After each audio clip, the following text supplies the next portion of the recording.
We'll start with a quick opening statement from Coach, and then if you'll raise your hand, we'll get a microphone to you. Coach? Well, before I talk about basketball, I understand that you may have had a little accident today with our spirit squad, so I just want them to know we're thinking about them. We'll be praying for them today when we close, but hope they're okay, and we'll keep them in our thoughts and prayers. Proud of my team today.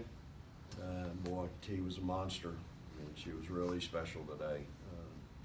33 and 13, and you know, the person that's not in here is Jasmine Holmes, and she was probably had as much to do with anything today defensively. She created so many, you know, so many problems for them, I felt like, at point guard, and she did a great job of really setting the tempo defensively, and with her pressure, her ball pressure, and again, she's running our team and doing a good job there. She had 2 very uncharacteristic turnovers there late, but 6 assists. Joe, my other point guard on the floor, 7 assists and 1 turnover, really did a nice job as well, and had 5 offensive rebounds. So, you know, our paint points are always important, y'all. And our inside the game today was really, really good with T. Thought she was strong, physical. She made very good decisions with the ball down there, and I thought our guards did a nice job of getting her the ball. That's one of her better games of late, from a aggressive move, strong moves with the basketball, and this is a good time of the year to start giving us that. So, I was proud of her for that. She did a nice job on the Karis, 5 for 15. Stepping out there at the 3-point line and having to guard out there, and you know, I wanted her to have that experience, because at the next level she's going to have to do that, and so I thought she did a really nice job with her, and so on to the next one, giving God the glory for 7-0, and we'll get ready to go on the road. I don't know who we play, but I just know it's on the road. LSU. Who is it? LSU. There you go. So we're going to Louisiana. Starting the back with Steve. Coach, that second quarter, kind of the decisive quarter of the ball game, what was kind of the difference in that quarter allowed you to pull away? Yeah, I think Jazz and Joe got interested on defense. You know, I think they turned it up a notch. Anriel got a steal or 2, and she actually had 3 in the game. But I thought that's when it completely changed the whole complexion of the game, and it had to do with ball pressure, passing lanes. They were out there trying to run their offense a long way from the rim, and I thought that's kind of when it all turned. Coming out front with Adam. T 11 for 12 from the free throw line. You shot 61% from the free throw line as a sophomore. How much have you worked on that area of your game, and how pleased are you to go 11 for 12 from the free throw line? Somebody did ask you a question. Yeah. I'm very pleased, you know. We work on free throws after we shoot 50 a day, so just making that make 50, sorry. So just making that my focus, you know, it's paying off. Go over to the left for Amber. Coach, at the end of the game, it looked like Jasmine kind of tweaked her hand. Any word about that? Not to my knowledge, no. I haven't been told anything. Come back with Adam. You can hear about that. Coach, about T's improvement in that area of her game, referenced the 61% as a sophomore. How have you seen her work at that, considering as a post player that's likely an area where she's going to get fouled and she's going to have to convert there? I pick on T every day in free throws. She's got to make a free throw before we go home from practice every day with our team on the basis. And if she misses, we run. And, you know, that's the only way really to develop any type of confidence, any type of want to, desire. And so if that's the only time she's working on that one shot every day, well, that ain't going to get it. So she's, you know, I've had to threaten my managers, because I've been known to have a player every now and then that'll bribe them with something to say, hey, I got my 50 in today, even though they didn't. And so managers have to count. You know, they're usually the ones rebounding with them. But you know, just the 50 free throws a day. I've always had a coach in charge of that to make sure we do that. It's very important. You know, T's got a beautiful shot, and you know, she's today. You saw her extending, lifting, getting squared up, but then her free throw has really improved. Her free throw has improved throughout the course of her career. So I can remember her freshman or sophomore year. I think Blair threw her the ball one night. We were trying to get out of Vanderbilt with a 3 or 4 point win, and Blair threw her the ball, and they went up and fouled T, and I'm like, what are you doing? Because she was at that time about a 47% free throw shooter. And so, you know, now she's worked hard to be where she is now. She's going to be high 70s after today. And so she's going to be, but she's worked hard on it. You know, I'm proud of her. Stand back, Tyler. Coach, Ole Miss coach McEwen, sorry, was just in here, and she was saying that she knows you, and that based on the way the second half went, I think it was only a 10-point game in the second half. She said that you're probably not happy with the way the game went for your team. Curious to see if that's the way you felt, and just your overall thoughts on the way the game developed. Yep, he was very unpleased. Yeah, you know, I just, you know, it's just that whole, we get disinterested so fast, and it's frustrating for me. You know, you want to give your opponent credit, and we certainly will do that, but at the same time, it just has more to do, in my mind, with us. Again, no disrespect, it wouldn't matter who we're playing. I've had this conversation with them before. I called the timeout tonight because I just didn't think they're playing hard. And, you know, unbelievable crowd. What was it, our third or fourth? Fourth largest that we've had. You know, you got people up there hanging from the rafters, and it's boring. Third quarter's boring. You're boring me. And it's boring because we've lost our intensity. Defensively, we don't, you know, there's a couple of triggers as a coach. You can tell if your team's engaged. We're not engaged. And it's frustrating because I want, you know, coach always wants that top level for 40 minutes. That's what you want. You don't want to lose any continuity through substitution. And you just want them to, man, when you're on the floor, give it everything you got. And, you know, that's where I am with this team right now. You know, we had that little spurt there in the second quarter that we talked about. That's great. Can we sustain that for any period of time, or do we have to have a lull for 8 minutes and then all of a sudden for 2 minutes, oh, let me get interested here and deny a pass and have ball pressure and play a passing lane and lock, you know, I just want more, you know. More's better, isn't it? And we want more. Come to Adam. Jordan, can you address the second quarter? And Coach said that you and Jazz got interested, really affected them defensively. What do you think triggered that second quarter defensively for you guys? And then to Coach's point about there are times when your guys aren't as interested, what do you think accounts for that?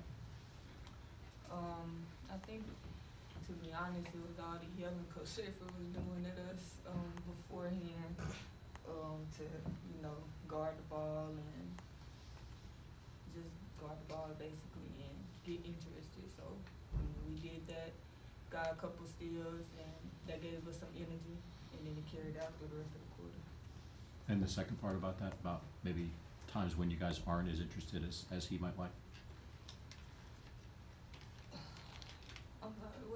What is the question? Oh, sure. What do you think might account for the fact that Coach believes that there are stretches where you guys aren't as interested, as maybe especially defensively?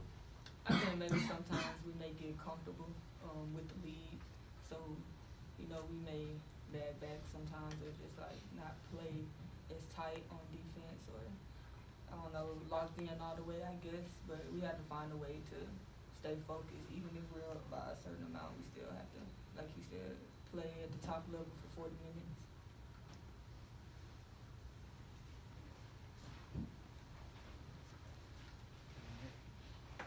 Vic, based on what you saw today from Ole Miss and also from watching them on film leading up to this game, what are your general impressions on the steps they've made or where this program is heading in this new era with Coach Yo? Yeah, no, I think they play extremely hard. I think they're really athletic. Thought they played up in the air today. You know, they had 7 block shots. So I think they're, you know, they got 3 seniors over there, grad transfers or 5th-year seniors, and then they kind of like us. But there's not a lot in the middle, and then you get down to some freshmen, some young kids, and so. But I just have a lot of respect for those, you know, especially LaCaris and Chandrika. You know, those kids are just, they've been to the wars, and you know, I've had to deal with Chandrika now for a while. It seems like she's been there forever, and so, you know, and I'm really happy for LaCaris. She seems to be happy, and she's a great kid. But I think they play extremely hard, and you know, I think that's all any coach wants, no matter what whatever the rest is. You just want your kids to go out there and play hard. So. In the back right, Danny. Coach Yo also said that she almost hates to see a men's game the night before a women's game. She thinks it hurts her crowd, but there was a great atmosphere here last night for the men, and another great atmosphere for you guys today. Just talk about how one feeds off the other, you think? Yeah, I don't think it hurts our atmosphere. I'm just, you know, I'm just so proud of our crowds. I mean, the fan support and the love that our Bulldog fans show our kids is just, it's just incredible. I mean, I walk out there, y'all, before a game, before tip, and I'm just in awe. I'm just amazed at, you know, of our fans being here today on Sunday afternoon at 2 o'clock and making for an incredible atmosphere. I mean, let's just, for a minute, it wouldn't matter who or what's going on in that building. That is an unbelievable atmosphere for college athletics. It's an unbelievable atmosphere for pro. I mean, it is just, it's lit in there, it's rocking. Those fans are here to really just support these kids, which they deserve. That's why I get upset with them sometime in the game when I think they're boring everybody. Because when they are engaged, when they are playing defense, when we are getting in transition, the place is, you know, the roof's about to blow off of it. So I'm just really appreciative of our fans, appreciative of all we've done in our administration to make sure we get those folks here. And, you know, look, it's top 5 in the country. You can pick on your hand 5 other places that night in and night out have 8, 9, 10,000 people at a game. And you know what? One of them is Mississippi State. Go to the back, Steve. Coach, Maya Taylor gave you some good energy when Jazz went in. Lately, she's provided a bit of a boost. How would you kind of assess her performance recently? Maya's playing a whole lot better. Now she's got 2 turnovers in the last 6 or 7 games. Didn't have any today. She's got, to me, she's getting to a point now where she's got a little presence about her. Your point guards have got to have a presence. You'd like your whole team to have that, but if your point guard has no presence, you got no chance. It's kind of like your quarterback, your leadoff hitter. I mean, those people have got to have a presence. She's getting that now. She looks confident. She understands what's going on. She's accountable. I like her in practice a lot more because she knows when she makes a mistake, she's accountable for it. So I'm really pleased with her and have a whole lot more confidence knowing that I can get Jazz maybe a little more of a breather every now and then. So. Time for 1 or 2 more. Anything else, guys? Adam?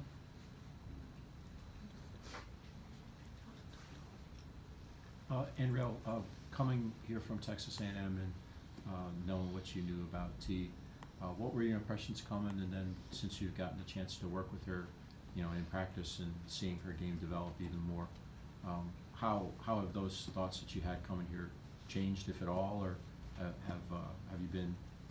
you been impressed with how she's worked at parts of her game to get better? Right. So before I got here, I noticed that she was getting better. Every year she got better. I knew that coming here, she would make me better as well. The things that I anticipated as far as rebounding, I knew that we would compete for the boards. And that's good for both of us. Like, we want to compete. And I think Coach is pleased that we compete for the board almost every time. But her game has definitely grown even since I've been here.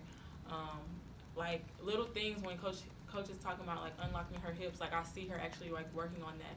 So that's really good to see, and I'm really proud of her, and I think she'll keep improving. You know, her numbers. Here's a great stat.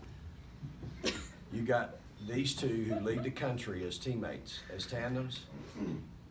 She's coming in as a 1,000 rebounder in her career. You would think she's getting some of her rebounds. T actually's numbers are better this year. Yeah, she got more now. And so Anriel's replacing someone, if you wanted to talk about position, that averaged 5-6 rebounds a game. Anriel's at 8 plus, but T, she isn't suffering. Her numbers don't suffer in that category at all. In fact, she's better. So I think the competition thing, I do think they're not in competition with each other. They're just passionate about, that's important. We got to have rebounds, and this is two of the best that have ever played together doing it. And you know, it's important. And I think you can see, you know, and it's something we've got to continue to work on. When I have one and or both out, there's a little bit of a drop off. And so we've got to continue to work on that and improve on that. Again, y'all don't know this, but every day after a ball game, what's the first thing we have to do? We have to make up blockouts. And that's something that we do every Tuesday and every Friday. And so Tiara at her size, you would think, nah, she don't need a blockout. She's actually, when I watch her in practice, she takes a look at, and we give them credit if they just glance at them. All they got to do is look. She's pretty consistent doing it. Now, when comes time to making up blockouts, she's usually got more. Why? Because she's on the floor a lot. She's on the floor a lot. But both of these two are really good, and they're competing, but they're making each other better. And so it's, you know, again, it's a very special time here at State to have two kids like that. And by the way, Joe had 7 tonight, 5 offensive. Good job, Joe. Great job. Guys, anything else? T, what were you going to say in response to Anriel? I was just gonna say thank you. You're welcome. Okay, thank you guys.